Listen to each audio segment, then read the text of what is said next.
আজকে কোথাকার কোন মুশরিক, কোথাকার কোন বেঈমান, কোথাকার কোন কাফের, কোথাকার কোন ফুজ্জার, যার জন্মের ঠিক নাই, তার জন্মের ঠিক নাই, তার বাপের জন্মের ঠিক নাই, তার দাদার জন্মের ঠিক নাই, তার 14 গোষ্ঠী কারোর জন্মের ঠিক নাই, এরকম লোকেরা আজকে আমাদের তরুণদের আইডল, তরুণদের আদর্শ, তরুণদের কাছে সেলিব্রিটি হয়ে যায়।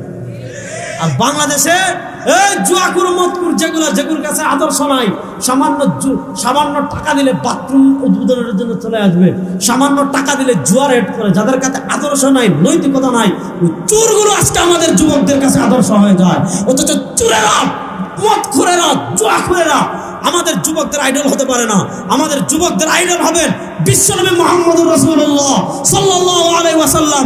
আমাদের যুবকদের আইডল হবেন সিদ্দিক আকবর, উমর ইবনুল খাত্তাব, উসমান গনি, সাহাবায়ে কেরাম হবেন আদর্শ।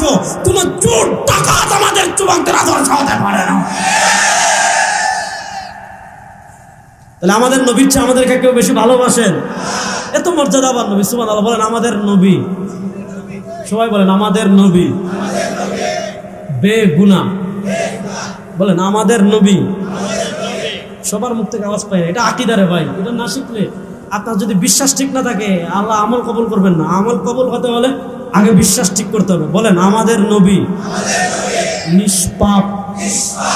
বলেন আমাদের নবী নিষ্পাপ, নিষ্কলঙ্ক, পুত পবিত্র, তার কোনো ছোট গুনাহ নাই, বড় গুনাহ করার প্রশ্নই আসে। তাহলে বললাম কি? বলেন আমাদের নবী এক নম্বর বলেন নিষ্পাপ, নিষ্কলঙ্ক, পুত পবিত্র, তার কোনো ছোট গুনাহ নাই, বড় গুনাহ করার প্রশ্নই আসে। যাদের মাথার টুপি নাই একজন দাঁড়াই বলতে পারবেন এই পাঁচটা? আবার বলি, মনোযোগ দিয়ে শুনেন, যা বলতে পারবেন পুরস্কার আছে। বলেন আমাদের নবী নিষ্পাপ, নিষ্কলঙ্ক, পুত পবিত্র, তার কোনো ছোট গুনাহ নাই, বড় গুনাহ করার প্রশ্নই আসে। বিসমিল্লাহ। দেখে দাঁড়ান তো। আরে আপনি না, আপনি তো পারবেন, মাথার টুপি আছে। স্কুলে পড়ে এরকম একজন দাঁড়াতো, বিসমিল্লাহ দেখি, মাথার টুপি নাই, দেখি। কেউ পারবেন না? সুবহানাল্লাহ। আচ্ছা, আমাদের নবীর কোনো গুনাহ আছে? আমাদের দেশে একদল মানুষ আছে না, কেমনে নবীর গুনাহগার প্রমাণ করা যায়, এই এলাকার দান্দা। যারা বলবে নবী গুনাহগার, বুঝবেন তার জন্মের সমস্যা আছে। যারা বলবে নবী গুনাহগার, এদের জন্মে কি আছে? জুড়ে বলেন।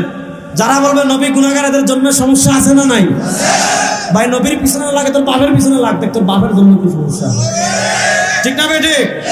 আমাদের নবীর কোন গুনাহ মক্কার